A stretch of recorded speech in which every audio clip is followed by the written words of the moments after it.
दोस्तों चैनल को हाइप करो, सारे वीडियो को लाइक करो, कम से कम 100 कमेंट का टारगेट रखते हैं और चैनल को सब्सक्राइब जरूर कर देना और हाँ, अपनी व्हाट इफ स्टोरी कमेंट में सजेस्ट कर देना। चलिए बिना बकवास के वीडियो शुरू करते हैं। नारुतो एक आईने के सामने खड़ा था। वह उसमें अपनी ही परछाई को देख रहा था। उसकी आंखें अजीब थीं। वे हमेशा से ही ऐसी रही थीं। हर बार जब वह पलक झपकाता तो ऐसा लगता जैसे पुरानी आंख की जगह कोई नई आंख आ जाती हो। कभी दोनों आंखें एक जैसी होती तो कभी वे बिल्कुल अलग होती। नियंत्रण करना कठिन था। अगर वह पूरी तरह ध्यान केंद्रित करता और पलक झपकाने से बचता तो कुछ समय तक किसी एक खास डोजुत्सु को बनाए रख सकता था। लेकिन जैसे ही उसकी पलकें बंद होती, उसकी जगह कोई नया डोजुत्सु आ जाता। यह बेहद झुंझलाने वाला था क्योंकि नारुतो के पास यह चुनने की क्षमता नहीं थी कि उसका डोजुत्सु कौन सा होगा। बस इतना तय था कि वे उसके पास थे। इस समय वह एक खास डोजुत्सु खोजने की कोशिश कर रहा था। दरअसल अभी अभी हिराजिन उस इमारत से निकले थे। वे नारुतो को उसका मासिक भत्ता देने आए थे और जब वे यहाँ थे तो वे बहुत थके हुए लग रहे थे, पूरी तरह खोए हुए। नारुतो का मन भी कुछ खास अच्छा नहीं था। सब कुछ फीका सा लग रहा था। नहीं, असल में सीपिया नहीं, दुनिया में अभी भी रंग थे। यह नारुतो जानता था क्योंकि हर बार जब वह पलक झपकाता तो ब्याकुगन जाग सकता था, जो उसे दुनिया की सबसे बेहतरीन दृष्टि देता। लेकिन नारुतो जिस सीपिया की बात कर रहा था वह भावनात्मक थी। एक ऐसा एहसास जो दुनिया को कम चमकीला बना देता है। हर चीज तुलना में फीकी लग रही थी, यहाँ तक कि हिराजिन का चेहरा भी। मेरे माता पिता कौन थे, कृपया मुझे बताइए, नारुतो ने पूछा। हिराजिन, जो साफ तौर पर इस सवाल से निपटने के मूड में नहीं थे, बस मुड़े और बोलने लगे। इससे क्या फायदा होगा, यह मरे हुए लोगों को वापस नहीं लाएगा। कितनी मूर्खता थी, कितनी घोर अज्ञानता थी। नारुतो से ऐसे बात करना जैसे वह यह पहले से न जानता हो। नारुतो इस सच्चाई के साथ हर दिन जीता था। वह जानता था कि वे जा चुके हैं और कभी वापस नहीं आएंगे। लेकिन हिराजिन उस दर्द को नहीं जानते थे, उस यातना को कि रात में सोने की कोशिश करना बिना यह जाने कि तुम कहां से आए हो, बिना यह जाने कि तुम्हारे माता पिता कैसे लोग थे। शायद वे अच्छे लोग थे, शायद वे बुरे थे, दोनों ही संभव थे। लेकिन इससे फर्क नहीं पड़ता था, चाहे यह उन्हें वापस लाता या नहीं। नारुतो को क्लोजर चाहिए था। उसे जानना था कि वह कौन है, वह कहां से आया है। शायद इससे उसे यह समझने का भी कोई सुराग मिल जाता कि दुनिया उसके साथ ऐसा व्यवहार क्यों करती है। वह लगातार पलक झपकाता रहा। उसकी आंखें स्लॉट मशीन की तरह बदल रही थीं। Come on, black moon, black moon. पलक झपकाते ही एक आंख शेरिंगन बन गई और दूसरी सेनरगन। मिल गया, नारुतो ने कहा। नारुतो को इन डोजुत्सु का ज्यादा अनुभव नहीं था। वह जानता था कि वे उसके पास हैं, लेकिन उन्हें परखने का विचार ही उसे डरावना लगता था। इसीलिए वह अक्सर उनका उपयोग करने से बचता था। एकमात्र डोजुत्सु जिसे वह टाल नहीं सकता था वह ब्याकुगन था, जो उसे फिशाई जैसा दृश्य देता था। और चूंकि नारुतो को चक्कर आने पर डोंट पतली महसूस होती थी, हर पलक झपकाना मानो खुद को ब्लेंडर में फेंकने जैसा था। सौभाग्य से ऐसा लग रहा था कि ब्याकुगन उसकी आंखों की स्लॉट मशीन में धीरे धीरे दुर्लभ होता जा रहा है। लेकिन डोजुत्सु से छेड़छाड़ से उसकी झिझक का यह मतलब नहीं था कि वह नहीं जानता था कि उनमें से कुछ क्या करते हैं। एक बार उसने पलक झपकाई थी और सेनरगन प्रकट हुआ था। हिराजन क्या कर रहे थे, इस जिज्ञासा के कारण नारुतो को एहसास हुआ कि वह अतीत से वर्तमान तक की चीजें देख सकता है, जब तक वे उसके अस्तित्व के समय से आगे न जाती हों। अब उसके पास वही था जो वह चाहता था। सेनरगन, अब मौका था। पलक मत झपकाना, पलक मत झपकाना। वह समय में पीछे देखने लगा। निश्चित रूप से वह देख पाएगा कि उसके माता पिता कौन थे और क्या हुआ था। समय को पीछे ले जाते हुए उसने अपने जीवन में अपने माता पिता को नहीं देखा, यहाँ तक कि तब भी नहीं जब वह बच्चा था। उसकी आंखों में पानी भर आया। कृपया नहीं, मैं पलक नहीं झपका सकता। वह जितना पीछे जा सकता था गया। उसने 2 आकृतियां देखी। ये उसके माता पिता ही होंगे। उनमें से एक के बालों का रंग उसके जैसा ही था। उसने एक मुस्कान देखी, लेकिन तभी उसने पलक झपका दी। नहीं, अब उसकी आंखें कोकुगन और कत्सुर्युगन बन चुकी थी। धत, उसने खुद को शांत किया। मैं कर सकता हूँ, उसने गहरी सांस लेते हुए खुद से कहा। वह पलक झपकाता रहा जब तक फिर से सेनरगन नहीं मिल गया। उसने फिर से देखना शुरू किया। उसने उन्हें देखा, एक सुनहरे बालों वाला आदमी और एक लाल बालों वाली महिला। उसने उस महिला को कभी नहीं देखा था, लेकिन वह सुनहरे बालों वाला आदमी इतना जाना पहचाना क्यों लग रहा था। उसने उन्हें एक बच्चे को गोद में लिए देखा। रुको, क्या वो मैं हूँ, उसने खुद से पूछा। अब पलक झपकाना बहुत मुश्किल हो रहा था। उसकी आंखों में फिर से पानी भरने लगा, लेकिन इस बार वजह अलग थी। कुछ ही पलों बाद वहाँ अफरा तफरी मच गई। नारुतो ने देखने की कोशिश की कि क्या हो रहा है, लेकिन तभी उसने एक नकाब पोश आदमी को उसे पकड़ने के लिए दौड़ते हुए देखा। डर के मारे नारुतो ने पलक झपकाई और पीछे गिर पड़ा। उसका दिल जोर जोर से धड़क रहा था, शरीर कांप रहा था। वह जमीन पर गिर पड़ा। वहाँ लेटे लेटे वह समझने की कोशिश कर रहा था कि उसने अभी अभी क्या देखा था। क्या मेरे जन्म के दिन मुझ पर हमला हुआ था, उसने खुद से पूछा। वह खड़ा हुआ और फिर से पलक झपकाने लगा ताकि सेनरगन तक वापस पहुँच सके। और जब आखिरकार उसे वह मिल गया तो उसने एक बार फिर पीछे झांकने की कोशिश की, लेकिन उसे जो दिखाई दिया वह सिर्फ एक विशाल राक्षस था, इतना जोर से दहाड़ता हुआ कि उसकी कानों की झिल्लियां फटने को थीं। नारुतो घबरा गया और उस स्मृति से पीछे हट गया। उसका चेहरा पीला पड़ चुका था। ये क्या था? उसने आंसू भरी आंखों से सोचा, मैंने आखिर क्या झेला है? उसने दोबारा पीछे देखने की कोशिश नहीं की। उसे कोई अंदाजा नहीं था कि वहाँ क्या था। उसे बस एक नारंगी राक्षसी चेहरा दिखा, लोमड़ी के रूप में। क्या ये सब नाइन टेल्स के हमले के दौरान हुआ था? क्या मेरा जन्म उसी समय हुआ था? उसने खुद से सवाल किया। वह जानता था कि वह घटना हुई थी, लेकिन उसे यह नहीं पता था कि वह वहाँ मौजूद था और इतना पास। जब नारुतो बाथरूम से बाहर आया तो वह वापस अपने बिस्तर पर लौट गया। वह उस पर बैठा और खिड़की से बाहर गांव को देखने लगा। गांव के पुराने जख्म काफी पहले भर चुके थे। निर्माण कार्य बहुत पहले ही क्षतिग्रस्त इलाकों की मरम्मत पूरी कर चुका था। लेकिन अब नारुतो सोच रहा था, नाइन टेल्स के हमले से उसका क्या संबंध था? वह उसके इतना करीब क्यों था? वह उसे खाने की कोशिश क्यों कर रहा था? वह नकाबपोश आदमी कौन था जो उसे अगवा करने की कोशिश कर रहा था? दिन बीतते गए और आखिरकार नारुतो फिर से एकेडमी जाने लगा ताकि अपनी पढ़ाई जारी रख सके। जैसे जैसे वह जाता, बाकी बच्चे उसका मजाक उड़ाते क्योंकि वे उसकी अजीब हालत को समझ नहीं पाते थे। हर बार जब वह पलक झपकाता उसकी आंखें बदल जाती थीं। इसलिए वे उसे 26 आईज कहने लगे, क्योंकि हर आंख पॉइंट हर पलक झपकने पर 13 में से किसी एक रूप में बदल सकती थी। कुछ उसे पचिंको भी कहते थे और दांव लगाते थे कि अगली बार कौन सी आंख आएगी बिना उसकी सहमति। उसे मजाक और खेल बना देना बेहद अपमानजनक था। जब वह स्कूल के गलियारों से गुजर रहा था, उन परेशान रास्तों से जहाँ बच्चे उसे गंभीरता से नहीं लेते थे, तभी दुर्भाग्य से उसने पलक झपकाई और अचानक डबल ब्याकुगान आ गया। दृष्टि का अचानक फैल जाना, पूरा फिशाई दृश्य उसकी इंद्रियों पर बोझ डाल गया और उसे चक्कर आने लगे। वह लड़खड़ाया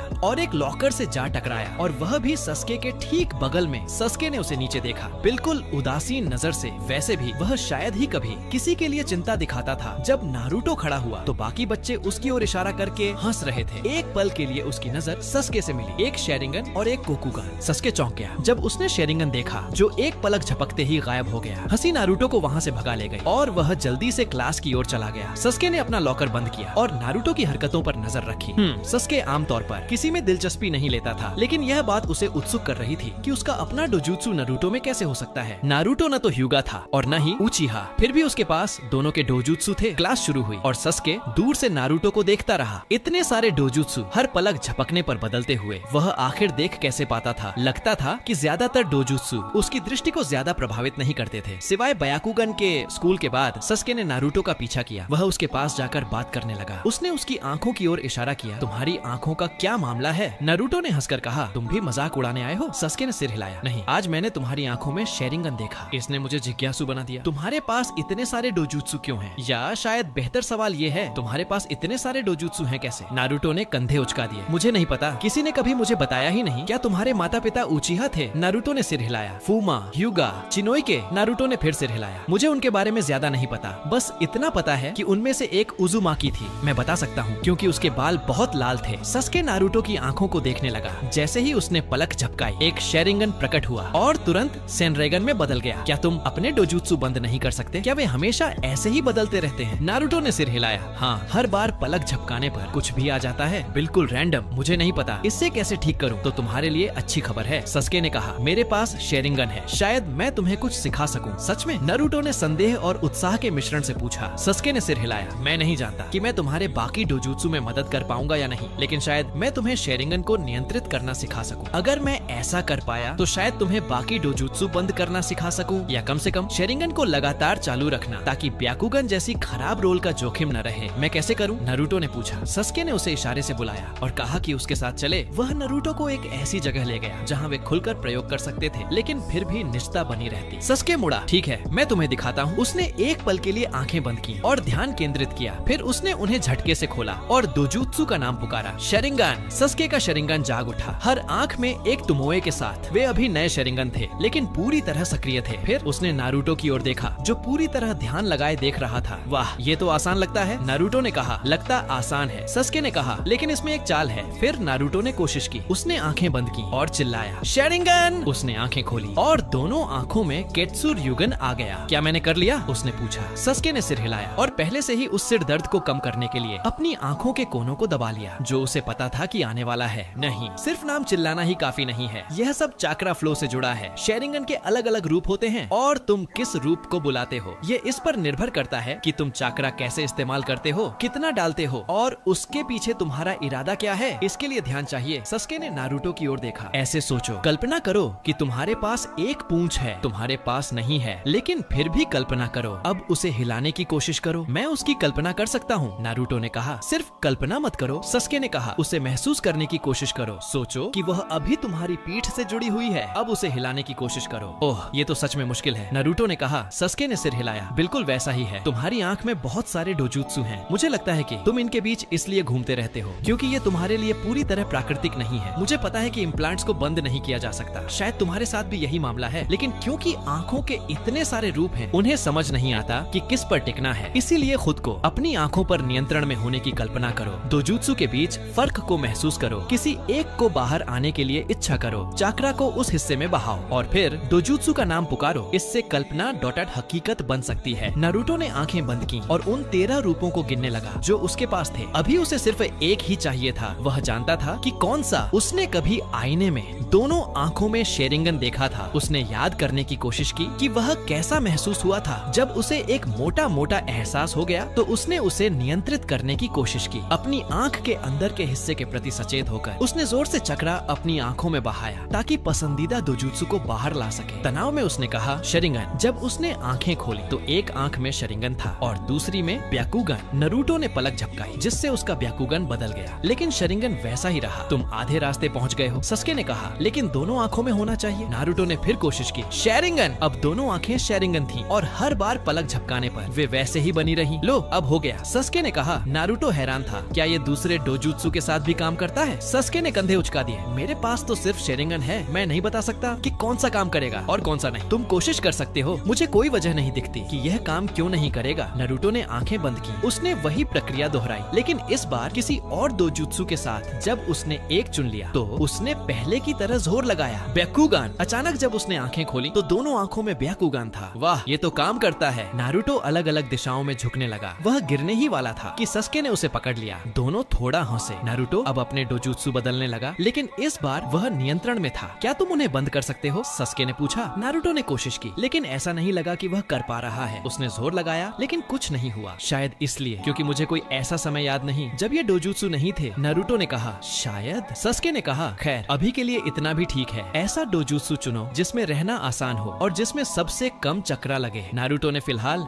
शेरिंगन को चुन लिया। सस्के वहीं खड़ा सोचने लगा। तुम्हारे पास किस किस तरह के डोजुत्सु हैं? नारुतो ने सोचा। काफी सारे। मुझे उनके सारे नाम नहीं पता, तो नाम लेकर बुलाना मुश्किल हो सकता है। मैं तुम्हें दिखाने की कोशिश कर सकता हूँ। सस्के ने सहमति में सिर हिलाया। नारुतो ने फिर अपने अनेक डोजुत्सु दिखाने शुरू किए। अंत में उसने दिखाए शेरिंगन, मंगेक्यू शेरिंगन, रिन्नेगन और रिन्ने शेरिंगन। वह इन्हें अक्सर एक साथ रखता था क्योंकि ये दिखने में काफी मिलते जुलते थे। मंगेक्यू शेरिंगन देखकर सस्के चौंक गया। वे बिल्कुल इटाची के मंगेक्यू जैसे दिखते थे। वही आकार और शायद वही क्षमताएं। ये डरावना था। ये पहचाने से लगते हैं, सस्के ने कहा। मैंने अपने डोजुत्सु के बारे में तो काफी कुछ समझा है। जो मैंने सीखा है वह यह कि ये एक फैमिली ट्री का हिस्सा है। पहले हमारा शेरिंगन, फिर वह 3 नोक वाला डोजुत्सु जो शेरिंगन जैसा नहीं दिखता, वही तुम्हारा मंगेक्यू है। वह शेरिंगन ही है, लेकिन ज्यादा क्षमताओं के साथ। फिर वह धूसर रंग की आंख जिसमें छल्ले होते हैं, वह रिन्नेगन है जैसा कि मैंने पढ़ा है। और वह लाल रंग वाला जो रिन्नेगन जैसा दिखता है, उसके बारे में मुझे ज्यादा जानकारी नहीं है। मैं कहूँगा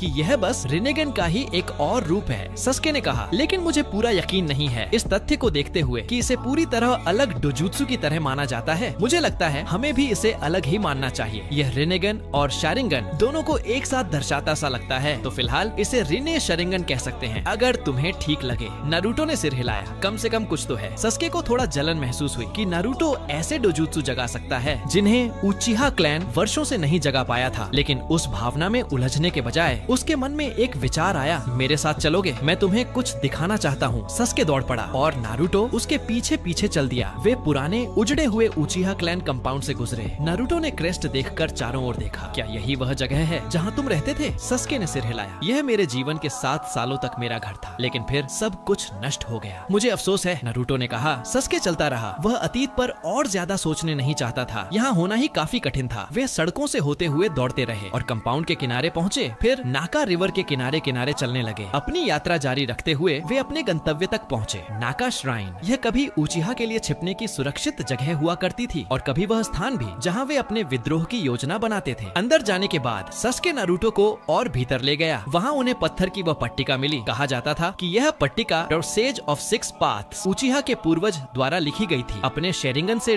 मैं इसका थोड़ा बहुत पाठ पढ़ सकता हूँ। सस्के ने कहा, कम से कम उतना तो जितना बिना किसी डोजुत्सु के नहीं पढ़ सकता। इससे मुझे सोचने पर मजबूर होना पड़ता है कि क्या डोजुत्सु के ऊंचे रूप इसका और ज्यादा हिस्सा पढ़ सकते हैं। क्या तुम कोशिश करना चाहोगे? नारुतो ने सिर हिलाया। उसने अपना शेरिंगन सक्रिय किया, फिर मंगेक्यू शेरिंगन, फिर रिनेगन और फिर रिने शेरिंगन। उसने पूरी प्रक्रिया दोहराई और पढ़ना शुरू किया। स्थिरता की खोज में एक देव को यिन और यांग में विभाजित किया गया। ये दोनों विपरीत शक्तियाँ मिलकर सृष्टि की सभी वस्तुओं को प्राप्त करती हैं। नारुतो ने पढ़ा। इसका क्या मतलब है? सस्के ने पूछा। नारुतो ने सिर हिला दिया। वह खुद भी इसे नहीं समझ पा रहा था। वे पत्थर की पट्टिका पढ़ते रहे। 10 टेल्स के बारे में, हागोरोमो की भूमिका के बारे में, उस दिव्य अस्तित्व के पराजय के बारे में जिसे कगुया कहा गया था, रिनेगन के बारे में, वह कैसे बनता है और कई अन्य बातें जिनमें इन्फिनिट त्सुकुयोमी भी शामिल था और यह कैसे उचिहा क्लैन को बचाएगा। जब संसारा की शक्ति रखने वाला कोई व्यक्ति और चांद के निकट पहुंचता है तो एक आंख खुलेगी जो चांद पर प्रतिबिंबित होगी और शाश्वत स्वप्न प्रदान करेगी। इसका मतलब तुम हो, है ना? सस्के ने पूछा। नारुतो ने कंधे उचका दिए। मुझे नहीं पता। खैर, सस्के ने कहा, तुम्हारा डोजुत्सु रिन्नेगन कहलाता है और रिन्ने का अर्थ संसारा भी हो सकता है। तो क्या इसका मतलब है कि तुम इटर्नल मून ड्रीम डाल सकते हो? नारुतो ने सवाल किया। सस्के ने कंधे उचका दिए। मैं बस इतना कहूँगा, तुम्हारा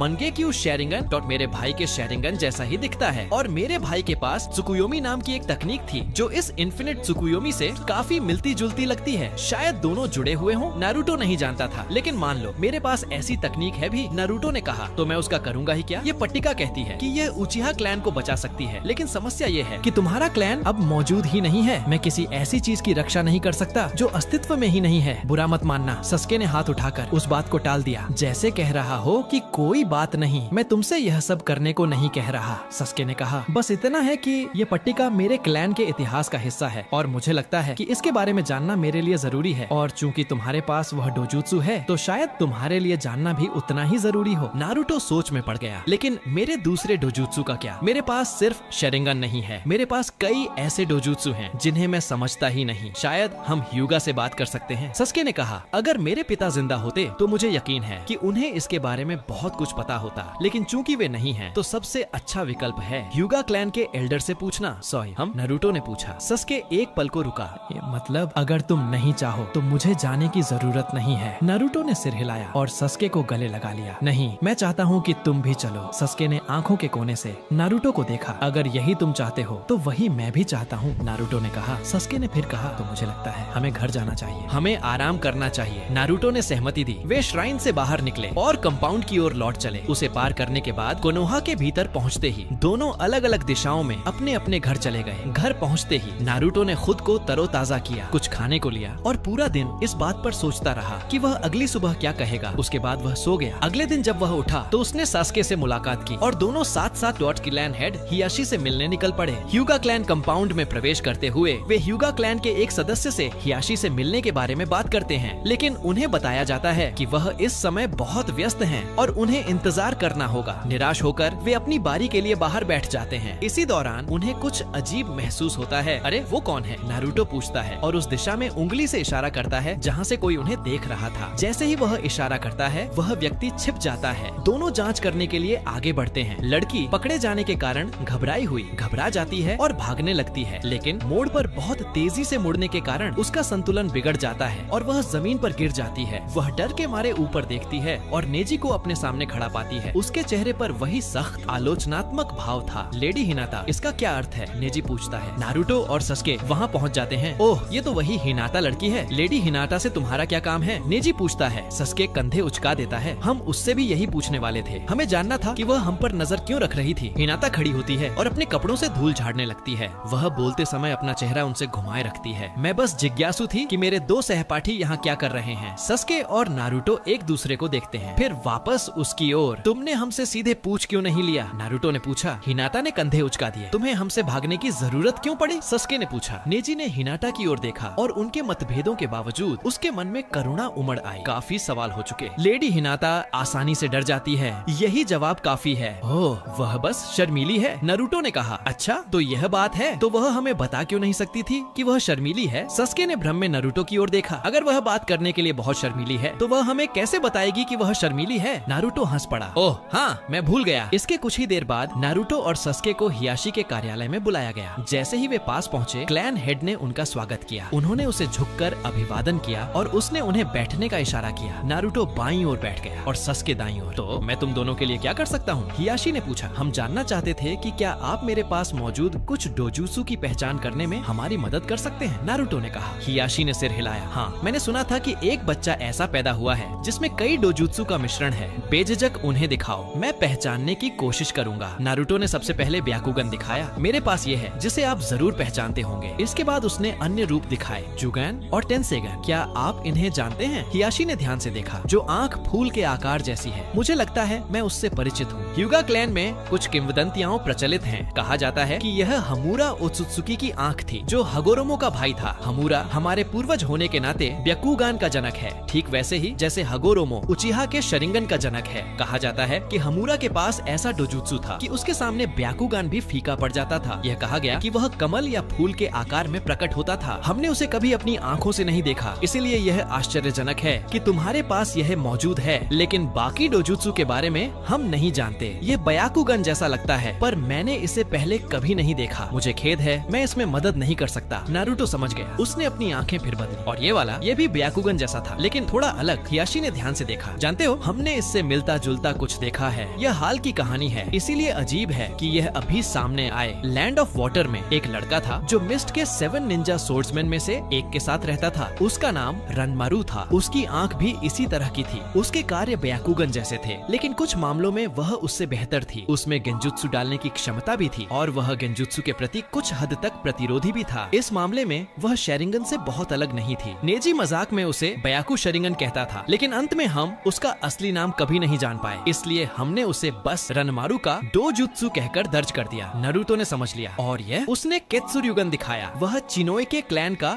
डोजुत्सु है, इसे केत्सुर्युगन कहते हैं। हियाशी ने कहा, यह क्या कर सकता है? मुझे पूरा यकीन नहीं, लेकिन कहा जाता है कि यह डोत्सर्ड किसी के रक्त के माध्यम से गेंजुत्सु डाल सकता है या शायद रक्त को नियंत्रित कर सकता है। इसके बारे में ज्यादा कुछ जात नहीं है। जिस क्लैन से यह जुड़ा है, उन्होंने इसे एक कड़ा रहस्य बनाए रखा। नारुतो ने एक बैंगनी डोजुत्सु दिखाया जो कुछ हद तक कलेडोस्कोप जैसा दिखता था। इसे हम जानते हैं। हियाशी ने कहा, हालांकि यह अब भी एक रहस्य है। कहा जाता है कि लैंड ऑफ ओगर्स की पुजारिनों के पास यह होता है, लेकिन इसके बारे में ठोस जानकारी उपलब्ध नहीं है, सिवाय इसके कि कभी कभी यह भविष्य की झलक दिखा देता है। इसी कारण हमने इसे मिराइगन नाम दिया है। जहाँ तक हाल की रिपोर्टों की बात है, इसका उपयोग वहाँ की वर्तमान पुजारिन शायन करती है, तो हमने आधिकारिक तौर पर इसे शायन का डोजुत्सु भी कह दिया। नारुतो ने कहा, और यह? नारुतो ने सेनराइगन दिखाते हुए पूछा। हियाशी ने सिर हिलाया। मुझे बिल्कुल भी जानकारी नहीं है, यह मेरे लिए पूरी तरह नया है। यह करता क्या है? नारुतो ने समझाना शुरू किया कि इस डोजुत्सु के माध्यम से वह वर्तमान में हो रही हर चीज देख सकता है और अपने जन्म के बाद अतीत में घट चुकी घटनाओं को भी देख सकता है। हियाशी ने इस पर विचार किया। यह तो लगभग क्लेयरवॉयंस जैसा लगता है। मुझे इस डोजुत्सु का मूल नाम नहीं पता, लेकिन फिलहाल हम इसे क्लेयरवॉयंस के आधार पर सेनराइगन कह सकते हैं। नारुतो ने हियाशी को अपने बाकी डोजुत्सु दिखाने जारी रखे। वह अपने सभी जात डोजुत्सु दिखाने के लिए दृढ़ था। एक डोजुत्सु में उसकी पुतलियां फैल गईं। इसके बारे में हमने पहले सुना है। हियाशी ने कहा जाता है कि योमे नाम की एक लड़की के पास ये है। वह सुनागाकुरे की कुनोइची है। हमें पूरा यकीन नहीं है कि यह सच में अन्य डोजुत्सु की तरह ही कोई डोजुत्सु है या नहीं, क्योंकि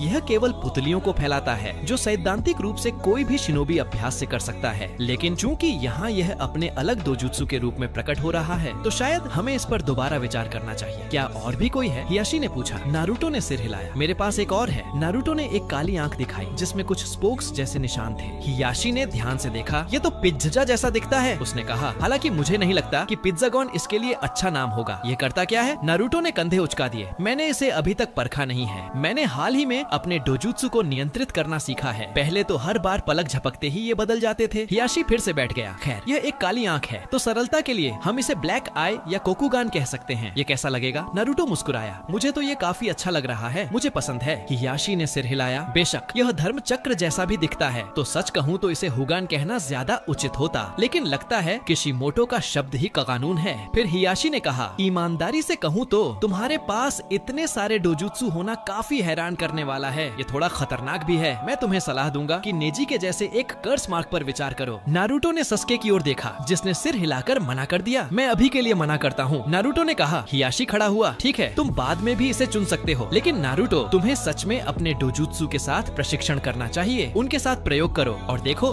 कि वे क्या क्या कर सकते हैं। अगर तुम सावधानी से ऐसा करो तो यह तुम्हें अब तक का सबसे महान शिनोबी बना सकता है। हायाशी नारुतो और सस्के को अपने कार्यालय से बाहर ले जाने लगा। क्या तुम दोनों के पास कोई और सवाल है? नारुतो और सस्के ने सिर हिला दिया। अभी तो कुछ याद नहीं आ रहा। नारुतो ने कहा, अगर बाद में कुछ सूझे तो बेझिझक वापस आ जाना। हियाशी ने उन्हें बाहर छोड़ा और दरवाजा बंद कर दिया। वह कुछ देर वहीं खड़ा रहा और सोचने लगा। मिनाटो और कुशिना के बेटे, जिन दोनों के पास कोई डोजुत्सु नहीं था, उनसे ऐसा बच्चा कैसे पैदा हुआ जिसके पास हर डोजुत्सु है? कुछ तो गलत है। बाहर नेजी और हिनाता इंतजार कर रहे थे। तो क्या यह सच है कि तुम्हारे पास ब्याकुगान है? नेजी ने सीधे नारुतो से पूछा। हाँ, नारुतो ने कहा, मुझे दिखाओ। नेजी ने आदेश दिया। नारुतो ने आंखें बंद की, ध्यान केंद्रित किया, फिर उन्हें खोलकर अपना ब्याकुगान दिखाया। नेजी ने ध्यान से देखा। क्या तुम्हें पता है कि इन्हें कैसे इस्तेमाल करना है? नारुतो ने सिर हिला दिया। नहीं, इससे मुझे चक्कर आने लगते हैं। तुम्हें इनका अभ्यास करना चाहिए, हिनाता ने कहा। नेजी के पीछे छिपते हुए थोड़ी हिम्मत जुटाकर, अभ्यास? नारुतो ने पूछा। मैं कैसे करूं? किसी ऐसे के साथ जो जानता हो कि इन्हें कैसे इस्तेमाल करना है। नेजी ने कहा, मैं तुम्हें सिखाने को तैयार हूँ। शायद इससे लेडी हिनाता की सीखने में रुचि भी बढ़े। क्या तुम इस पर विचार करोगे? नेजी ने पूछा। नारुतो ने सस्के की ओर देखा। मैं पहले सस्के के साथ अपना शेरिंगन ट्रेन करने वाला था। दोनों को एक साथ क्यों न ट्रेन किया जाए? नेजी ने पूछा। क्या मैं ऐसा कर सकता हूँ? नारुतो ने पूछा। हाँ, नेजी ने कहा। अगर तुम्हारे पास अनुशासन है। नारुतो ने इस पर सोचना शुरू किया। खैर, नेजी ने कहा, अगर तुम कभी मेरा प्रस्ताव स्वीकार करना चाहो तो तुम्हें पता है मुझे कहाँ ढूंढना है। नेजी वहाँ से चला गया। हिनाटा ने हाथ हिलाया। Bye Naruto. जैसे ही वे चले गए, नारुतो मुस्कुराया। वह उन सभी डोजुत्सु के बारे में सोचने लगा जिन्हें वह अब नियंत्रित करना सीख रहा था। जो तुमने हियाशी को दिखाए, वे उन डोजुत्सु के सामने कुछ भी नहीं है जो तुमने मुझे दिखाए। सस्के ने कहा। मुझे पता है, नारुतो ने उत्तर दिया। इन सब में महारत हासिल करना और साथ ही रिनेगन की विभिन्न वेरिएशंस को समझना तुम्हें ऐसी शक्तियां देगा जैसी तुमने पहले कभी देखी भी नहीं होंगी। इन सब पर पूर्ण नियंत्रण पा लेने के बाद मुझे नहीं लगता कि कोई भी तुम्हें हरा पाएगा। लेकिन फिर भी, सस्के ने कहा, मैंने अभी अपना मन पूरी तरह नहीं बनाया है। बस तैयार रहना नारुतो। मैं तुम्हें दिखाने वाला हूँ कि मेरा शेरिंगन और मेरी स्किल अब भी तुम्हें हराने के लिए काफी है। और यहीं पर यह वीडियो समाप्त होता है। दोस्तों, अगर आपको ये वीडियो पसंद आया हो तो नीचे हाइप बटन दबाना मत भूलो। वीडियो को लाइक और शेयर करना बिल्कुल मत भूलिएगा। और हाँ, बीच बीच में आप लोग कमेंट में अपनी व्हाट इफ स्टोरीज जरूर सजेस्ट करना,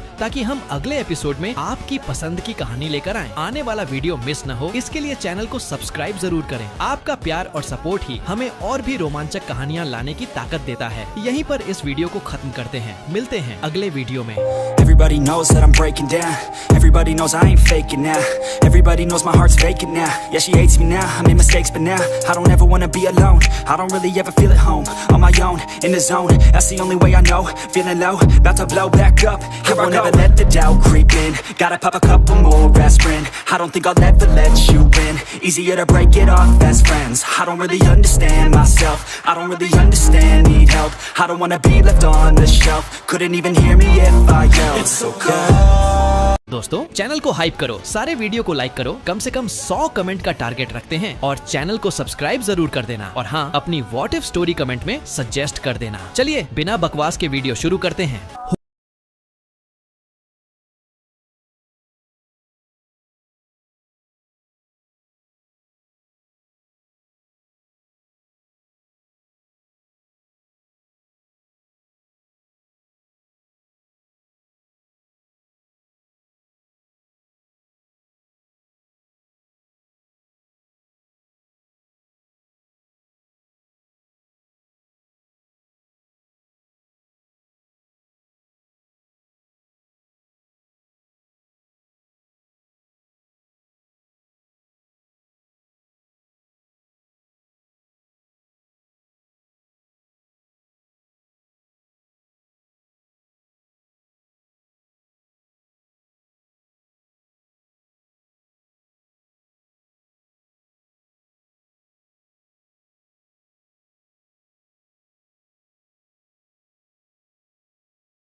दबाना मत भूलो। वीडियो को लाइक और शेयर करना बिल्कुल मत भूलिएगा। और हाँ, बीच बीच में आप लोग कमेंट में अपनी व्हाट इफ स्टोरीज जरूर सजेस्ट करना, ताकि हम अगले एपिसोड में आपकी पसंद की कहानी लेकर आए, आने वाला वीडियो मिस न हो। इसके लिए चैनल को सब्सक्राइब जरूर करें। आपका प्यार और सपोर्ट ही हमें और भी रोमांचक कहानियां लाने की ताकत देता है। यहीं पर इस वीडियो को खत्म करते हैं। मिलते हैं अगले वीडियो में। Everybody knows that I'm breaking down. Everybody knows I ain't faking now. Everybody knows my heart's vacant now. Yeah, she hates me now, I made mistakes but now I don't ever wanna be alone. I don't really ever feel at home. On my own, in the zone, that's the only way I know.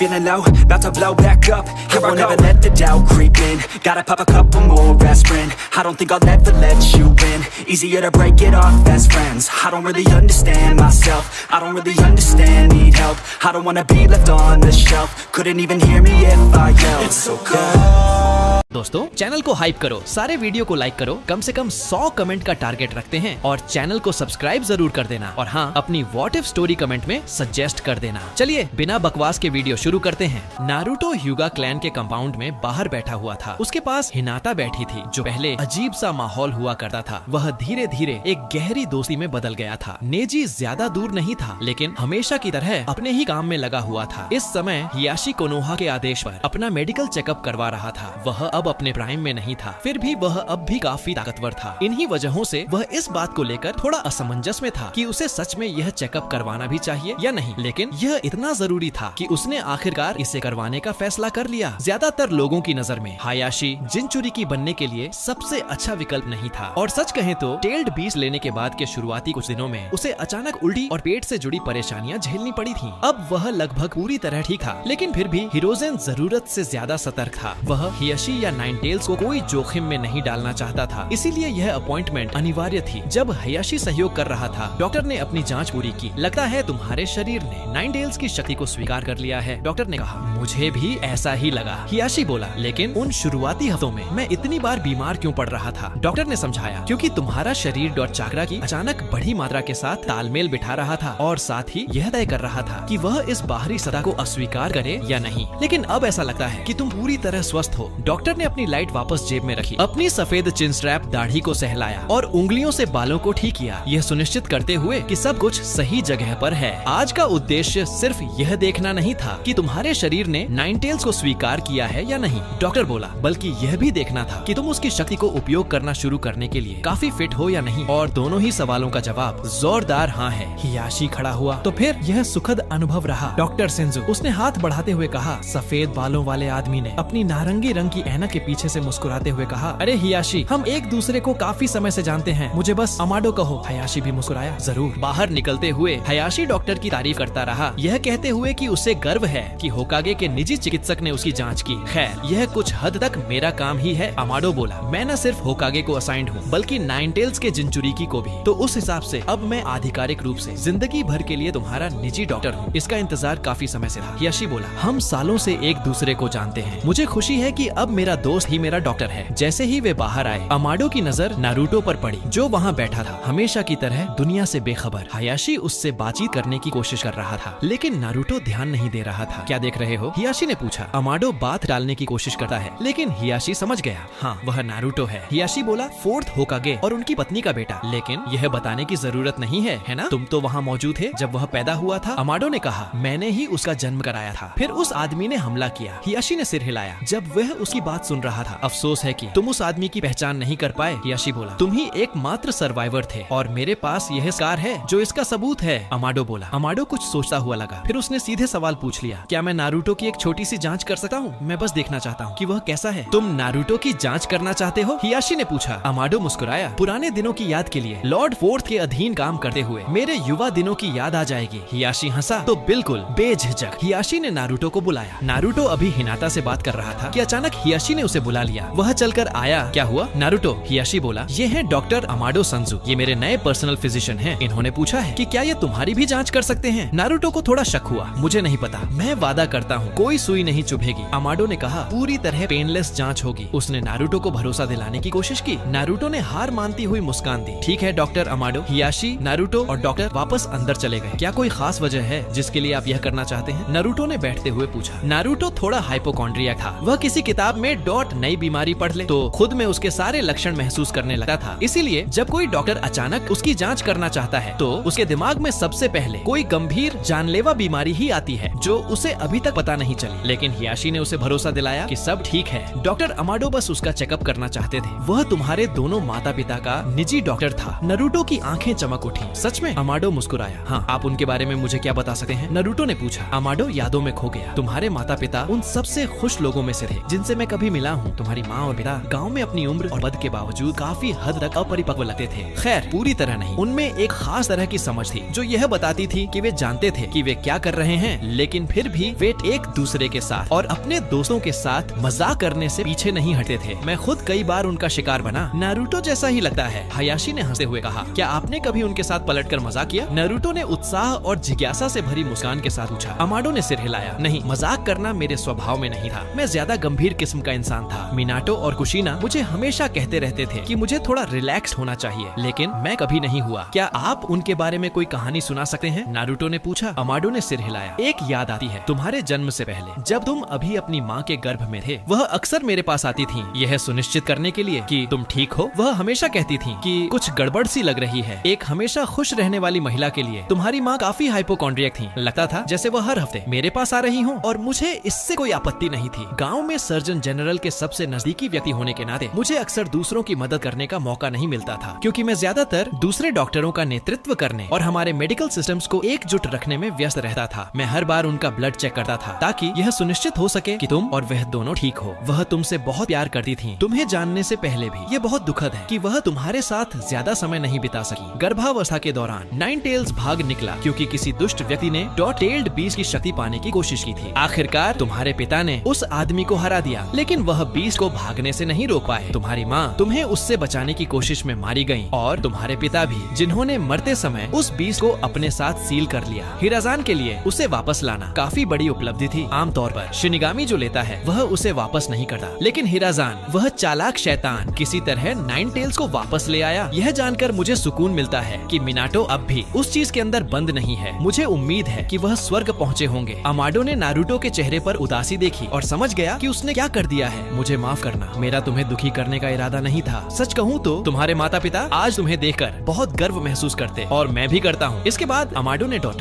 Naruto की आंखों की जांच की। उसने अंदर झांका। यह सच है, तुम्हारी आंख में हर डोजुत्सु की संरचना मौजूद है। उसने ध्यान से देखा। शेरिंगन की पूरी लिनियज के डोजुत्सु के संकेत, खास तौर पर एक पर नजर टिकाए हुए। मैंने कभी एक ही आंख में इतने सारे डोजुत्सु नहीं देखे। मुझे हैरानी होती है कि ये सब एक साथ वहाँ कैसे फिट होते हैं। अमाडो ने अपनी लाइट बंद की और उसे जेब में रख लिया। तुम मुझे पूरी तरह स्वस्थ लगते हो, एकदम टॉप शेप में। जो भी तुम कर रहे हो, जो तुम्हें स्वस्थ रख रहा है, उसे जारी रखो। लगता है ये तुम्हारी काफी मदद कर रहा है। अमाडो खड़ा हुआ, नारुतो के कंधे पर हाथ रखा और हल्के से थपथपाया। फिर वह हियाशी के पास गया और उससे हाथ मिलाया। अब मैं चलता हूँ, मुझे होकागे को डॉक्टर इस फिजिकल के बारे में रिपोर्ट देनी है। मेरी नजर में अब तुम ट्रेनिंग शुरू करने के लिए पूरी तरह तैयार हो। क्या कोई ऐसी चीज है जो मुझे दी जा सके ताकि मैं इस शक्ति को सबसे अच्छे तरीके से काबू में कर सकूं? हियाशी ने पूछा। अमाडो ने सोचा, मैं तुम्हें वही सलाह दूंगा जो मैं हमारे सभी जिनचुरिकी को देता हूँ। तुम्हारे अंदर मौजूद टेल्ड बीस्ट असल में एक जानवर है। तुम्हें उसे काबू में करना होगा और उसे काबू में करना अक्सर उसे लड़ाई में हराने से होता है। कोई नाइन टेल्स को डॉट लड़ाई में कैसे हराता है? हियाशी ने पूछा। अमाडो ने कंधे उचकाए। इसीलिए बहुत कम नाइन टेल्स जिनचुरिकी उसकी पूरी शक्ति का उपयोग कर पाते हैं। लेकिन तुम एक ह्यूगा हो, इसलिए मुझे यकीन है कि तुम जानते हो चाक्रा कंट्रोल पर पूरी तरह निर्भर एक मॉन्स्टर से कैसे निपटना है। हियाशी ने इस पर सोचा। अमाडो सही था, बस थोड़ी ट्रेनिंग की ही जरूरत थी। मैं तुम्हें सलाह दूंगा कि तुम फुइनजुत्सु के डॉट विभिन्न रूपों को सीखो। सीलिंग नाइन टेल्स के खिलाफ एक बेहद शक्तिशाली तकनीक है। अगर लड़ाई तुम्हारे पक्ष में न हो तो यह उसे जल्दी खत्म करने में मदद करेगी, और अगर तुम जीत गए तो यह तुम्हें उस शक्ति पर महारत हासिल करने में और भी मदद करेगी। हियाशी ने यह बात दिल से मान ली। बहुत बहुत धन्यवाद डॉक्टर अमाडो। कोई बात नहीं, अमाडो ने कहा। फिर उसने नारुतो की ओर देखा। मैं हमारी अगली जांच का इंतजार करूंगा नारुतो। इसके बाद वह इमारत से बाहर चला गया। नारुतो मुस्कुराया। वह मेरी डोजुत्सु एबिलिटीज को लेकर काफी एक्साइटेड लग रहे थे। बहुत से लोग ऐसा ही महसूस करते हैं। हियाशी ने कहा, तुम्हारी आंखें किसी और जैसी नहीं हैं। लोग स्वाभाविक रूप से उन्हें समझना चाहेंगे। नारुतो ने हियाशी की बात सुनी। इसके बावजूद जांच खत्म होने के बाद उसके मन में एक अजीब सी बेचैनी पैदा हो गई। अमाडो अंधेरे में चलता रहा। दूर कहीं एक नारंगी टिमटिमाती रोशनी दिखाई दे रही थी। लंबे गलियारे के अंत में पहुंचने पर उसे एक कमरा मिला जिसमें एक अकेला आदमी कुर्सी पर बैठा था। उसने एक नारंगी मास्क पहन रखा था जिस पर बाघ जैसी धारियां बनी हुई थी। बताओ, क्या उस लड़के के पास वह है? अमाडो ने सिर हिलाया। मैंने उसकी जांच की। जांच के दौरान मैंने उसकी आंखों में देखा और रिनिगन के ऊपर एक डोजुत्सु की संरचना पाई। वह संरचना लाल थी, शेरिंगन जैसी। इस समय उसमें टोमोए निष्क्रिय थे, लेकिन उसका आकार रिनिगन से काफी मिलता जुलता था। अच्छा, नकाबपोश आदमी ने कहा, तो इसका मतलब यह हुआ कि यह काम कर गया। अमाडो बोलने लगा, मुझे यकीन नहीं था कि यह होगा। जब वह पैदा हुआ था तब उसमें किसी भी डोजुत्सु की संरचना नहीं थी। उसने यह सब डॉन बाद की जिंदगी में विकसित किया होगा। आपने जिस सेलेस्टियल बीइंग की बात की थी उससे लिए गए डीएनए सैंपल्स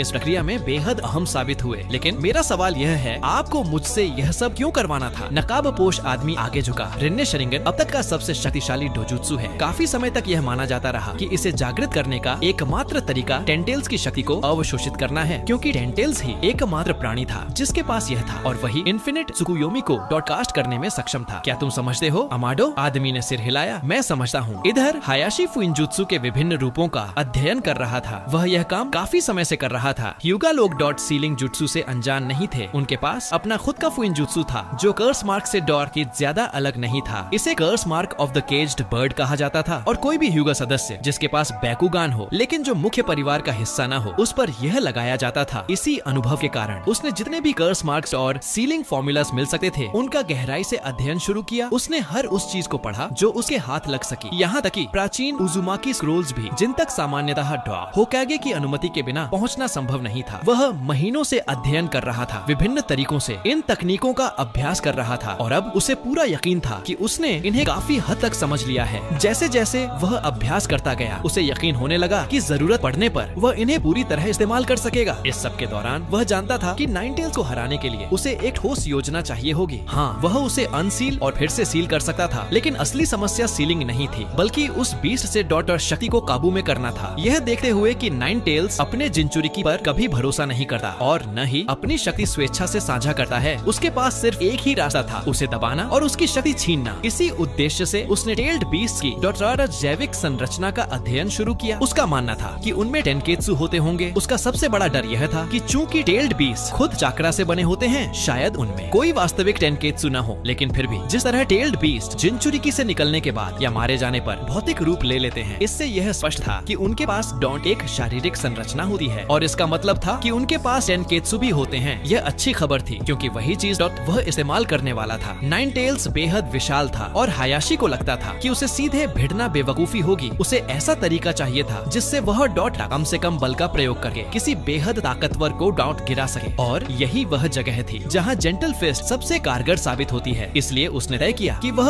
उसी रास्ते पर चलेगा। जब हियाशी को यकीन हो गया कि वह तैयार है, उसने एक तारीख तय की, कुछ शिनोबी अपने साथ लिए और बिना किसी घोषणा के गाँव छोड़ दिया। नारुतो को एहतियात के तौर पर वहाँ मौजूद रहने के लिए कहा गया था, और साथ ही अमाडो को भी, ताकि अगर कुछ गलत हो जाए तो वह संभाल सके। गांव से काफी दूर जाकर, ताकि अगर हियाशी नाइनटेल्स को काबू में रखने या दोबारा सील करने में असफल हो जाए तो किसी को नुकसान न पहुंचे। हियाशी मैदान में बैठ गया और उसने पालथी मार ली। क्या आप वाकई यह करना चाहते हैं? नारुतो ने पूछा। हियाशी ने सिर हिलाया। मुझे पूरा यकीन है, अगर मुझे इस गांव के लिए उपयोगी बनना है तो मुझे नाइनटेल्स की शक्ति का उपयोग करना सीखना होगा। नारुतो इस स्थिति को लेकर थोड़ा घबराया हुआ लग रहा था। हियाशी मुस्कुराया। सब ठीक है नारुतो, मैं यह सुनिश्चित करूंगा कि तुम्हें फिर कभी इसका सामना न करना पड़े। तुम यहाँ सिर्फ एक फेल सेफ के तौर पर हो। नारुतो ने सिर हिलाया। मुझे डर इस बात का नहीं है कि मुझे फिर से नाइनटेल्स का सामना करना पड़ेगा। मुझे डर है कि आप मर जाएंगे। मैं आपको खोना नहीं चाहता लॉर्ड हेहाची। मैं उस इकलौते इंसान को नहीं खोना चाहता जिसे मैं कभी पिता की तरह देख सका हूँ। हियाशी का दिल पिघलने लगा और उसकी आंखों में आंसू भर आए। उसने नारुतो को अपने सीने से लगा लिया। सब ठीक है नारुतो, मैं नहीं मरूंगा, मैं बिल्कुल ठीक रहूंगा। कुछ पल बाद हियाशी ने नारुतो को छोड़ा। वह फिर से ध्यान की अवस्था में बैठ गया और अपनी आंखें बंद कर लीं। उसने अपनी सांसों को स्थिर किया और अपने अवचेतन मन में प्रवेश करने की कोशिश की। जैसे ही वह वहां पहुंचा, वह नाइनटेल्स के द्वार के सामने खड़ा था। दिलचस्प, कुरामा ने कहा। एक नॉन उजुमाकी मेरा जिनचुरिकी बनना चाहता है। यह अब तक सिर्फ एक ही बार हुआ है। कुरामा के चेहरे पर एक दुष्ट और भयावह मुस्कान फैल गई और उसका अंत अच्छा नहीं हुआ था। हियाशी बिना डरे वहीं खड़ा रहा। उजुमाकी के पास विशाल चाक्रा रिजर्व्स होते हैं और वे सीलिंग जुत्सु में स्वाभाविक रूप से निपुण होते हैं, लेकिन ह्यूगा की शक्ति को कम मत आंको। तो फिर आगे बढ़ो, कुरामा ने कहा। मुझे जीतने की कोशिश करो, मैं तुम्हें दिखाऊंगा कि मुझे सिर्फ वही संभाल सकते हैं जो सच में शक्तिशाली हों, और मेरा उपयोग करना तो और भी दूर की बात है। हियाशी मुस्कुराया। मैं तुम्हारे लिए शक्ति शब्द की परिभाषा ही बदल देने वाला हूँ। हियाशी हवा में उठा और पिंजरे से सील डैक को हटा दिया। उसकी आंखें कुरामा की आंखों से मिली और कुरामा की आंखें उसकी,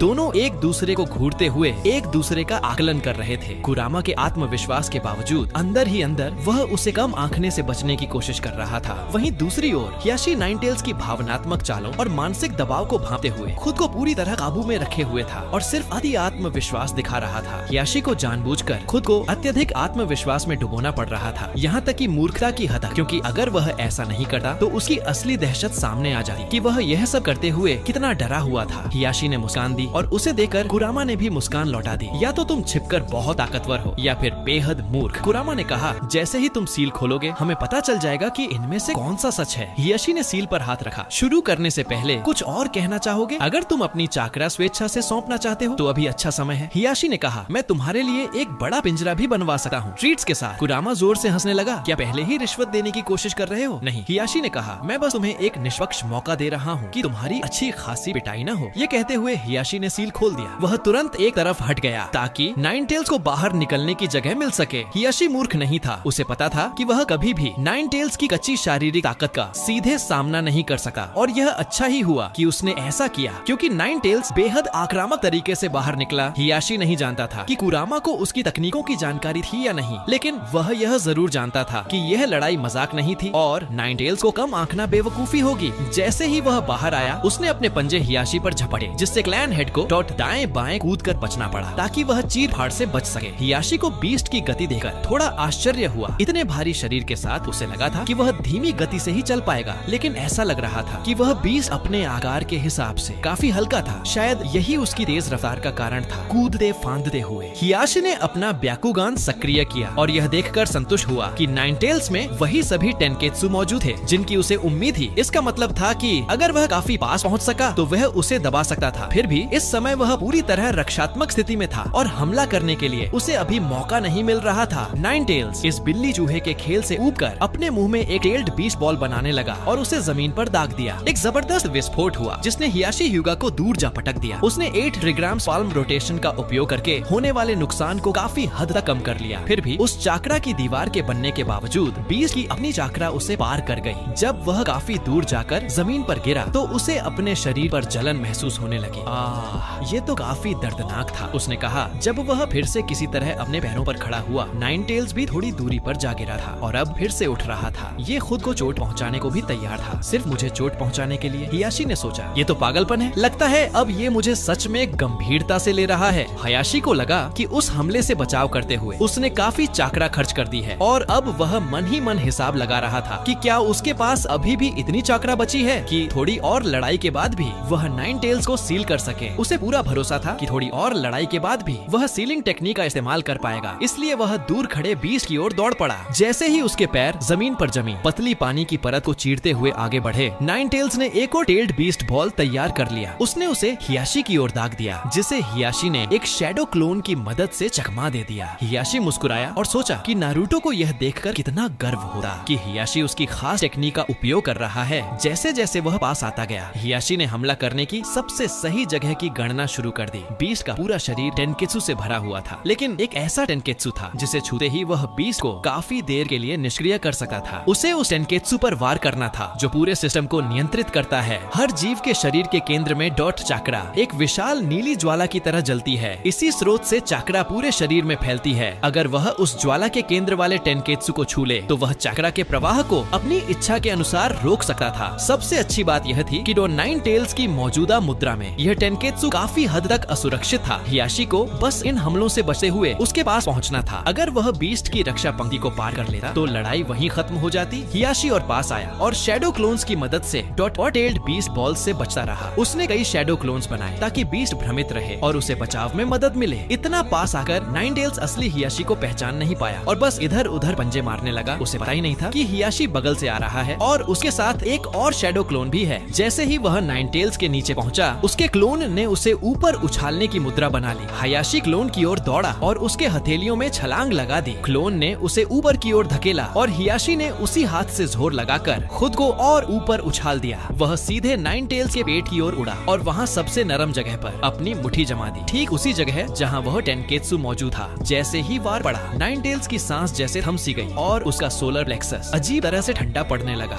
वह ठंडा और सुन्न एहसास पूरे शरीर में फैल गया। उसकी दृष्टि धुंधली होने लगी और संतुलन बिगड़ गया। वह लड़खड़ाने लगा। हियाशी तुरंत रास्ता रास्ते से हट गया। जब बीस्ट अपने बगल की ओर गिर पड़ा, वह बेहोश हो चुका था। हियाशी ने अपनी चाकरा का उपयोग करके नाइन टेल्स की चाकरा खींचनी शुरू की, जो उतना मुश्किल नहीं था क्योंकि बीस्ट अब बेहोश था। जैसे ही उसने चाकरा अलग की, उसका शरीर नाइन टेल्स की चाकरा की नारंगी चमक से जलने लगा। फिर उसने हाथों के संकेत बनाए और नई सीलिंग टेक्निक को सक्रिय किया। आसमान से टोरी गेट्स गिरे और नाइन टेल्स एक बार फिर पूरी तरह सील हो गया। इसके बाद हियाशी अपने अवचेतन से बाहर आ गया। वह अभी भी मैदान में बैठा हुआ था। चारों ओर मौजूद लोग उसे ध्यान से देख रहे थे। लॉर्ड हेहाची, यामाटो ने पूछा, क्या आप ठीक हैं? हियाशी मुस्कुराया और हल्के से सिर हिला दिया। मैंने नाइन टेल्स को सफलतापूर्वक नियंत्रित कर लिया है और उसे फिर से सील कर दिया है। अब उसकी शक्ति मेरी है। नारुतो दौड़कर आया और उसने हियाशी को गले लगा लिया। देखा, मैंने कहा था ना कि सब ठीक हो जाएगा। हियाशी ने कहा, मुझे लगता है कि गांव लौटने से पहले एक क्विक चेकअप कर लेना चाहिए। यामाटो ने कहा, ताकि हम पक्का कर सकें कि सब कुछ पूरी तरह ठीक है। हियाशी ने सहमति दी और जांच के लिए खुद को प्रस्तुत किया। सब कुछ सही पाए जाने के बाद वे ह्यूगा क्लैन कंपाउंड लौट आए। उस रात जश्न के बाद नारुतो आराम करने के लिए अपने अपार्टमेंट लौट गया। वहाँ पहुंचकर उसने दरवाजा खोला और अंदर कदम रखा। अंदर आते ही उसने अंगड़ाई ली और जम्हाई ली। काफी देर हो चुकी थी और उसे नींद आ रही थी, तो वह सोने की तैयारी करने लगा। लेकिन बिस्तर में जाने से पहले ही उसने दरवाजे पर दस्तक सुनी। इस वक्त कौन हो सकता है? नारुतो ने खुद से पूछा। उसने दरवाजे के पीप होल से झांका और यामाटो को खड़ा देखा। ओह, यामाटो यहाँ क्या कर रहा है? उसने दरवाजा खोल दिया। डॉक्टर यामाटो, आप यहाँ किस लिए आए हैं? नारुतो ने पूछा। बहुत जरूरी बात है, क्या मैं अंदर आ सकता हूँ? हाँ जरूर, नारुतो ने कहा और दरवाजा खोलकर पीछे से बंद कर दिया। आप मुझसे किस बारे में बात करना चाहते थे? अचानक यामाटो ने एक कपड़ा नारुतो के चेहरे पर दबा दिया। नारुतो लड़खड़ा गया, पीछे की ओर गिरा और दीवार से टकरा गया। उसने उठने की कोशिश की, लेकिन वह क्लोरोफॉर्म था। वह उसकी भाप अंदर खींच रहा था और होश खोता जा रहा था। नहीं, कृपया मैं। जब नारुतो पूरी तरह गिर गया, यामाटो ने कपड़ा हटा लिया। वह इस सब को लेकर काफी परेशान दिख रहा था। नारुतो को अपने कंधे पर उठाकर यामाटो ने दरवाजा फिर से खोला और गांव से बाहर की ओर बढ़ने लगा। नारुतो ज्यादातर समय बेहोश ही रहा। वह बस अभी होश में आया जब उसे एक पिंजरे में लिटाया गया। एक पल के लिए उसकी आंखें खुली और उसने यामाटो को देखा और उसके साथ एक आदमी को, जिसने अजीब सा टाइगर स्ट्राइप मास्क पहन रखा था। नारुतो ने उस आदमी को देखते ही पहचान लिया। तुम वही आदमी हो? कौन? इतना कहते ही नारुतो फिर से बेहोश हो गया। अगले दिन हायाशी अपने बगीचे की देखभाल कर रहे थे कि अचानक यामाटो वहाँ आ पहुँचा। लॉर्ड हेयाशी, लॉर्ड थर्ड आपसे बात करना चाहते हैं, बहुत जरूरी है। हायाशी को होकागे के कार्यालय ले जाया गया, जहाँ हिरोजेन उनका इंतजार कर रहे थे। क्या बात है लॉर्ड हिरोजेन? हियाशी ने पूछा। हिरोजेन ने उनकी ओर देखा। नारुतो के बारे में क्या तुम्हें पता है कि वह कहाँ है? हियाशी ने सिर हिलाया। मैंने सुना था कि वह कल रात घर गया था। क्या वह सुरक्षित नहीं पहुँचा? हिरोजेन ने सिर हिलाया। वह पहुँचा तो था, लेकिन आज सुबह जब मैं उसे उसका मासिक भत्ता देने गया तो उसका दरवाजा खुला हुआ था। अंदर संघर्ष के निशान थे। मुझे लगता है किसी ने नारुतो को अगवा कर लिया है। हियाशी ने कुछ सोचा और सिर हिलाया। मुझे नहीं पता वह कहाँ है, हम उसकी तलाश शुरू कर रहे हैं। हिरोजेन ने कहा। क्या मैं किसी तरह मदद कर सकता हूँ? हियाशी ने पूछा। हिरोजेन ने सिर हिलाया। जो भी करना चाहो करने के लिए स्वतंत्र हो। जब हियाशी घर लौटने लगे तो वह अब तक सुनी हर बात के बारे में सोचने लगे। किसी ने रात में नारुतो का अपहरण कर लिया, लेकिन क्यों? वह तो नाइन टेल्स का जिंचुरिकी नहीं था। जब से हियाशी ने नाइन टेल्स को अपने भीतर सील किया था, यह बात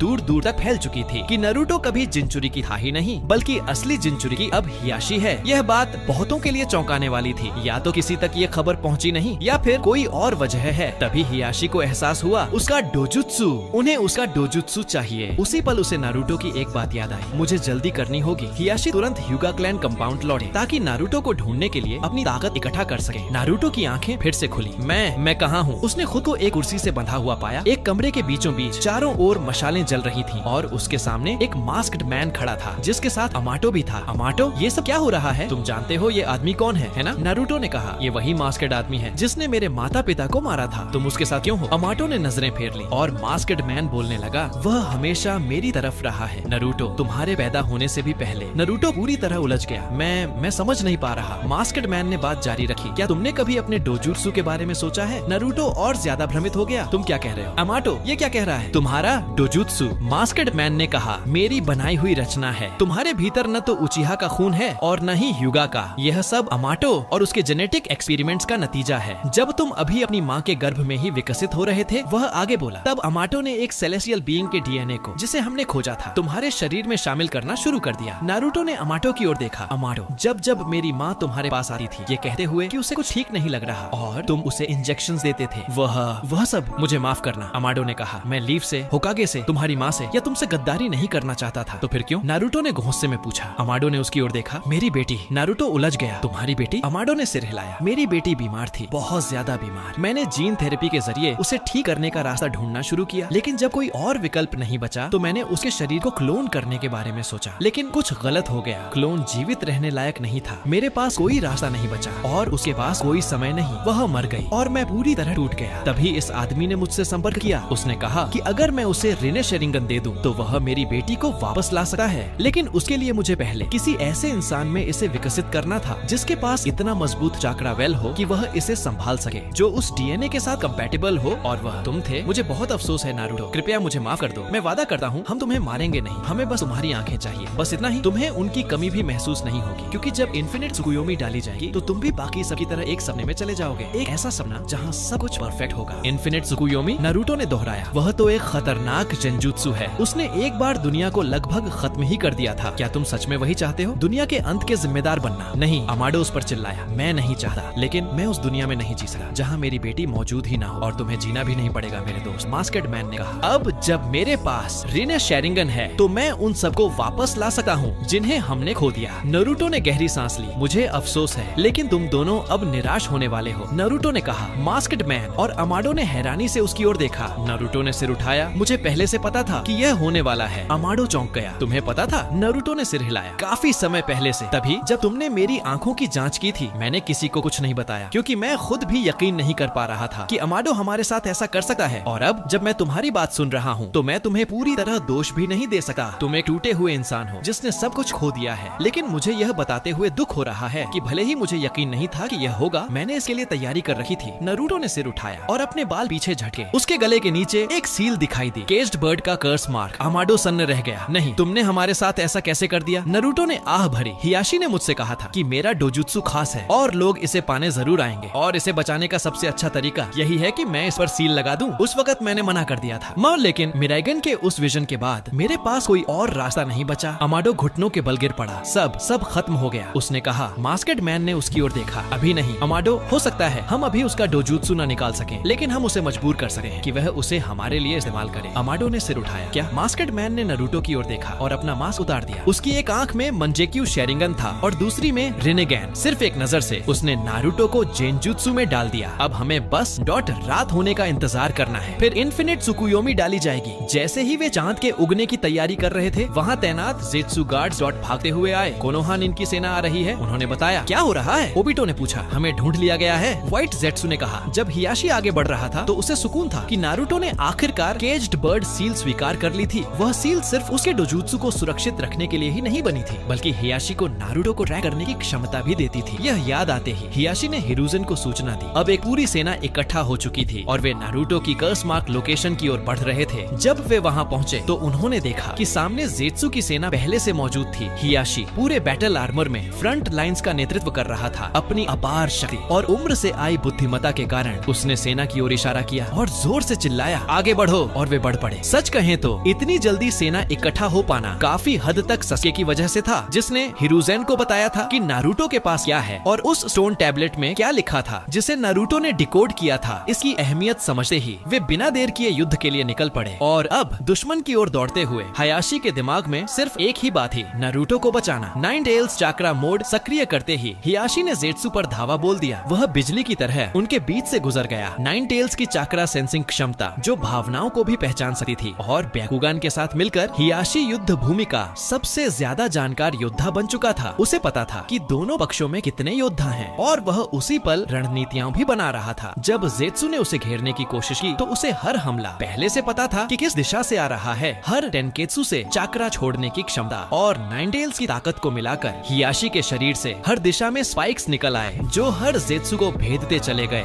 युद्ध भूमि में चलते हुए हियाशी किसी शाही पोर्क्यूपाइन की तरह दिख रहा था। जैसे जैसे वह आगे बढ़ा उसने जेंटल फिस्ट टेक्निक से साहे जेत्सु के टेनकेत्सु पर वार किए। फिर से चारों ओर से घिरते हुए हायाशी ने कहा, तुम लोग अभी सीखते ही नहीं। वह और नीचे झुक गया। 8 ट्राइग्राम्स 64 पाल्म्स। हायाशी ने तकनीक शुरू की, लेकिन नाइन टेल्स चाक्रा से कई भुजाएं बना पाने की वजह से वह न सिर्फ इस हमले की रेंज बढ़ा पा रहा था, बल्कि इसे एक से ज्यादा दुश्मनों पर एक साथ इस्तेमाल कर पा रहा था। हालांकि हियाशी बहुत ज्यादा चाक्रा खर्च कर रहा था, फिर भी उसे ऐसा लग रहा था कि यह उसकी क्षमता की सिर्फ ऊपरी सतह भर है। उसे महसूस हो रहा था कि वह इससे कहीं ज्यादा कर सकता है। उसे लगभग यकीन था कि वह अकेले ही पूरी सेना को खत्म कर सकता है, लेकिन इसके बावजूद उसे पता था कि वह यहाँ क्यों आया है और उसे क्या करना है। पत्थर की उस चट्टान को देखते हुए हुए जहाँ ओबिटो और अमाडो खड़े थे। हियाशी बोला, अमाडो मैंने तुम पर भरोसा किया था, हम सबने तुम पर भरोसा किया था, तुम हमारे साथ ऐसा कैसे कर सकते हो? अमाडो ने शर्म से नजरें फेर ली। ओबिटो ने हियाशी की ओर देखा। दिलचस्प, मैंने कभी नहीं सोचा था कि नाइन टेल्स के साथ एक ह्यूगा इतना शक्तिशाली हो सकता है, लेकिन तुम रिनेगन की शक्ति का मुकाबला नहीं कर पाओगे। ओबिटो आगे बढ़ा और डिवा पाथ का इस्तेमाल करके हियाशी को पीछे धकेलने की कोशिश की। उसी पल हियाशी ने अमाडो के चेहरे की ओर देखा। तुम ऐसा क्यों कर रहे हो अमाडो? हियाशी ने पूछा। मेरी बेटी के लिए मुझे उसे फिर से देखना है। लेकिन क्या तुम्हारी बेटी यही चाहती? हियाशी ने कहा। क्या तुम कभी उसकी आंखों में दोबारा देख भी पाओगे? ओबिटो ने गुनबाई से हियाशी पर जोरदार वार किया। हियाशी दीवार से कूदकर जवाबी हमला करने गया, लेकिन ओबिटो ने कमुई सक्रिय कर लिया और वह इंटेंजिबल हो गया। फिर उसने अशुरा पाथ का इस्तेमाल किया। एक लंबा हाथ कोड़े की तरह फैलाया, हियाशी को पकड़ा और जोर से दीवार से दे मारा। अमाडो गहरी सोच में डूब गया। आकेबी, मुझे क्या करना चाहिए? दीवार से टिके हुए हियाशी ने देखा कि ओबिटो उसकी ओर बढ़ रहा है। वह इससे लड़े कैसे? रिनेगन की वजह से तो ओबाइटो के हमले बेहद शक्तिशाली थे और उसकी इंटेंजिबल क्षमता के कारण हियाशी उसे छू भी नहीं पा रहा था। ओबाइटो ठीक उसके सामने आकर रुका। जानते हो, कुछ समय पहले मेरा इरादा सारे टेल्ड बीस्ट्स लेने का था। मैंने इतने साल पहले गांव पर हमला इसलिए किया था ताकि अगर नारुतो वाला प्लान न चले तो मेरे पास बैकअप हो। अगर मुझे शुरुआत में ही रिने शरिंगन न मिलता तो मैं थोड़ा ग्राइंडिंग करके फिर भी उसे हासिल कर लेता। तुम्हारे लिए दुर्भाग्य की बात है, यह प्लान काम कर गया। उसने हियाशी के चेहरे पर जोर से लात मारी। हियाशी का ट्रांसफॉर्मेशन टूट गया। ओबिटो ने हंसकर तिरस्कार किया। तुम्हें देखो, कभी कहा जाता था कि टेल्ड बीस्ट ही ताकत मापने की कसौटी है। उनकी शक्ति को अनपूर्ण और अजेय माना जाता था, लेकिन देखो यहाँ हम खड़े हैं, या यूं कहूँ यहाँ मैं खड़ा हूँ और तुम गिर रहे हो। ओबिटो ने हियाशी को खत्म करने के लिए गनबाई ऊपर उठाया। तभी पीछे से एक चीख सुनाई दी। नहीं, अचानक एक चक्रा रॉड डॉट रॉस्ट ओबिटो के गले को भेदे हुए निकल गई। ओबिटो घुटनों के बल गिर पड़ा। उसके गले से घुटी घुटी आवाज निकल रही थी। उसने पीछे मुड़कर देखा तो नारुतो बैठा हुआ था। उसकी कोकुगान सक्रिय थी। उसे हियाशी का ध्यान आया, लेकिन इससे पहले कि वह पीछे देख पाता, हियाशी ने चक्रा रॉड पकड़ी और जोर से खींचा। एक झटके में ओबिटो की गर्दन टूट गई। ओबिटो जमीन पर गिर पड़ा। मृत। हियाशी खड़ा हुआ और नारुतो की ओर बढ़ा। नारुतो पूरी ताकत से दौड़ा और कूदकर हियाशी की बाहों में चला गया। मैं बहुत खुश हूँ कि तुम सुरक्षित हो, हियाशी ने कहा। फिर उसने अमाडो की ओर देखा। तुमने हमारी मदद क्यों की? उसने पूछा। तुम वो सब कुछ पा सकते थे जो तुम चाहते थे। अमाडो ने शर्म से हियाशी की ओर देखा। मुझे नहीं लगता कि अकेबी को मुझ पर गर्व होता अगर मैं अपने दुख को उस दुनिया को बर्बाद करने देता जिससे वह प्यार करती थी, सिर्फ इसलिए कि मैं उसे दोबारा अपने साथ कल्पना कर सकूं। अमाडो बैठ गया। मैं बस अब और सह नहीं पा रहा था। एक डॉक्टर होना, चिकित्सा का विशेषज्ञ होना और अपनी ही बेटी का बीमार होना। डॉक्टर बनना सिर्फ उसे ठीक करने के लिए और फिर भी उसे खो देना और कुछ भी न कर पाना। अमाडो ने गहरी सांस ली। उसकी आंखों से आंसू बहने लगे। हियाशी उसके पास घुटनों के बल बैठ गया। मैं समझता हूँ अमाडो, मेरी भी 2 बेटियां हैं और मैं उनके लिए कुछ भी कर सकता हूँ, लेकिन कुछ सीमाएं होती हैं। एक ऐसा क्षेत्र होता है जिसे कोई भी मनुष्य पार नहीं कर सका। जीवन और मृत्यु से इंसान छेड़छाड़ कर सकता है, लेकिन सच्चाई यह है कि वे ईश्वर के क्षेत्र में आते हैं। और कभी कभी सबसे अच्छा जो हम कर सकते हैं वह यह है कि अपने बच्चे को उसकी बाहों में सौंप दें। दर्द बहुत गहरा होता है, लेकिन वह हमेशा नहीं रहता। इस बीच अमाडो, तुम्हें अपनी बेटी को खोने पर ध्यान नहीं देना चाहिए। तुम्हें दूसरों के बच्चों को बचाने पर ध्यान देना चाहिए। यही वजह है कि तुम अब भी डॉक्टर हो, है ना? अमाडो ने सिर हिलाया। हियाशी मुस्कुराया। और आज तुमने यह साबित कर दिया, इतना कठिन होने के बावजूद तुमने खुद से पहले दूसरों को चुना। यही सोच अच्छे डॉक्टरों और महान डॉक्टरों में अंदर करती है। और इसी के साथ लड़ाई समाप्त हो गई। ज़ेत्सु पराजित हो गए और अमाडो को हिरासत में ले लिया गया। हालांकि उसके इरादे नेक थे, फिर भी उसने कानून तोड़ा था और उसे लंबी जेल की सजा सुनाई गई। लेकिन हियाशी की सिफारिश पर अमाडो को कैदियों के डॉक्टर के रूप में तौर सेवा जारी रखने की अनुमति दी गई। और नारुतो की बात करें तो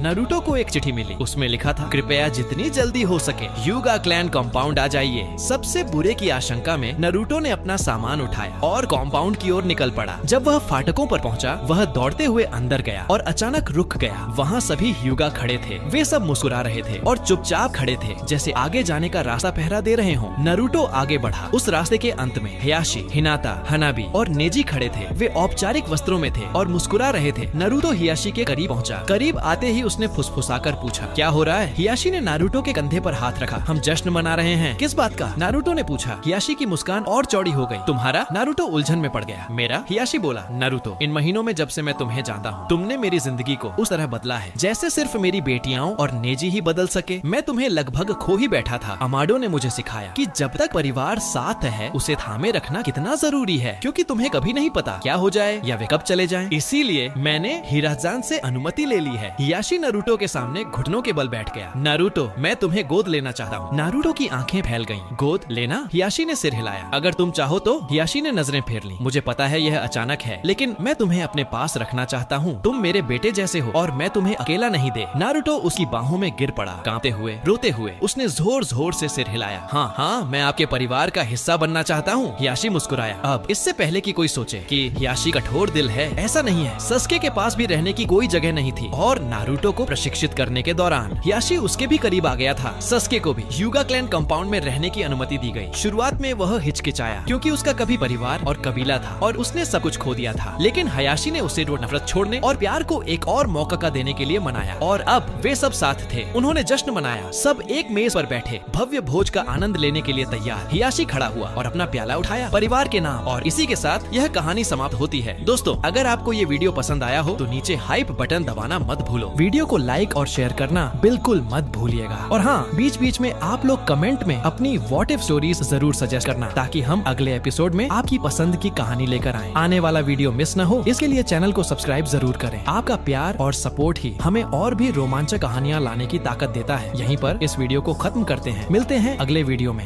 Everybody knows that I'm breaking down. Everybody knows I ain't faking now.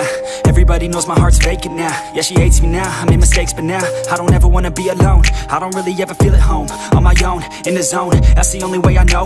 Feeling low, about to blow back up. Here I won't ever let the doubt creep in. Gotta pop a couple more aspirin. I don't think I'll ever let you in. Easier to break it off best friends. I don't really understand myself. I don't really understand, need help. I don't wanna be left on the shelf. Couldn't even hear me if I yelled. It's so cold